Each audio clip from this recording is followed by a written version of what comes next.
Schneider's Bakery episodes are like Newton's third law. For every episode, there is an equal and opposite episode. Meaning, every time there's an episode that brings up a concept and does it poorly, there's another episode somewhere out there in the Schneiderverse that does the same concept way better.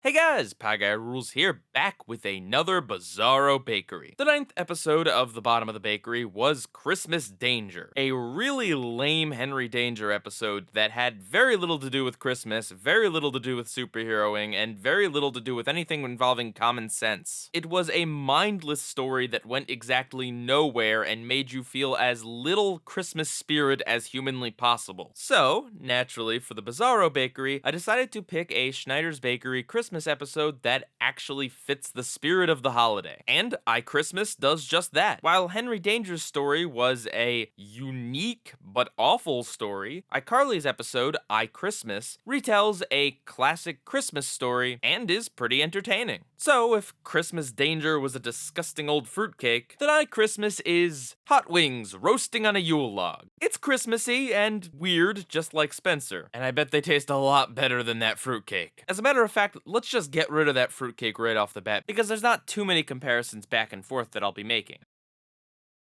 Ah, that's satisfying. So, iChristmas retells the classic story, It's a Wonderful Life. Spencer decides to get a metal abomination from the junkyard instead of a real Christmas tree, which upsets Carly. The metal tree then proceeds to burst into flames, roasting all of Carly's presents, which makes her even more upset, and she proclaims that she wishes Spencer was born normal. An angel appears and grants her wish, but with Spencer turned normal, it turns out that Carly wouldn't have been weird either, so she finds that she's dating Neville. And with Carly taken, Freddie never became her friend. And Sam went to juvie because Carly wasn't her friend either, so she wasn't around to keep her out of trouble. And normal Spencer is apparently about to marry Freddie's mom. Carly is horrified by all of this and learns her lesson that the world is a better place because Spencer is weird, so then the angel undoes the wish and everything goes back to normal, with Carly appreciating the life she has that includes Spencer's weirdness. Then the cast all looks at the Christmas tree and oohs to the tune of Hark the Herald Angels Sing. This story is cliche and the ending is very predictable. But if there's one time that it's okay for things to be cliche and predictable, it's Christmas. And even though you know exactly where the story is going to end up, the show has a fun time with these reimagined versions of the characters. Normal Spencer is really funny because he is so different from how his character usually acts. He is the most bland person on the planet, making comments about steamed halibut and stating that he only sings when he's in church. Jerry Trainer really knocked it out of the park with this portrayal. And seeing him kiss Freddie's mom, holy cow, did that have me in stitches. Especially with how freaked out Carly is. And similarly, the surprise of Neville being her boyfriend, and even going in for a super awkward kiss, that was amazingly funny as well. And they really went all out with this concept. Carly's entire apartment has been redecorated to be normal, with bookshelves and a normal refrigerator. And one thing I like about the story that not every version of the story has is that all of the changes in Carly's life do make sense with the premise. Without Spencer being the way he is as an older brother, it makes sense that Carly would be very different. It is very unlikely that she would have met and befriended Sam, and without the webcast, she would have never gotten really close with Freddie. Oh, I forgot to mention that. Obviously, without her friends in this alternate world, there is no iCarly. Sure, it's a loose way to tie in the central premise of the show, but hey, at least it is mentioned, and at least it gets more of a focus here than it does in Christmas Danger. This episode also passes what I am now dubbing the iCarly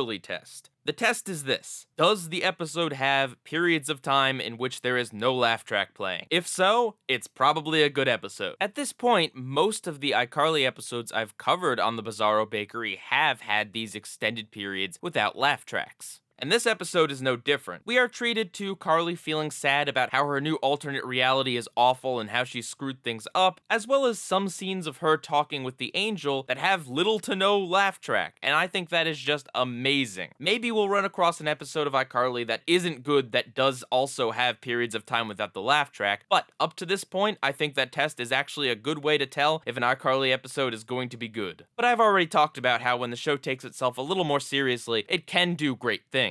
So yeah, This episode has an old story, but it's a story that works. And they have a lot of fun with it, with big surprises and big laughs. Whereas Christmas Danger is just a parade of stupidity. It just goes to show that a really well-told story that has been done before is a lot better than a new idea that's incredibly stupid. So if you're looking for a good Schneider's Bakery episode to watch during Christmas time, I definitely recommend iChristmas. And now for leftovers, featuring some thoughts that didn't really fit anywhere else in the video. I really liked the gag with Sam's mom having a tattoo of a foot on her foot. It's an example of that Schneider humor that actually is funny. Also, maybe the biggest surprise to me in this episode was finding out that Spencer actually had a room. I always just kind of assume he slept on the couch or something. Because even though I've seen a bunch of episodes of the show, I don't think I've ever seen his room. Although, it's possible I did and just forgot about it. This episode does take what is usually a non-fantasy show and put a little bit of fantasy in it, but hey, it's Christmas, and I'm just gonna go ahead and assume that Carly imagined this because of the fumes from the burning metal tree. And with that,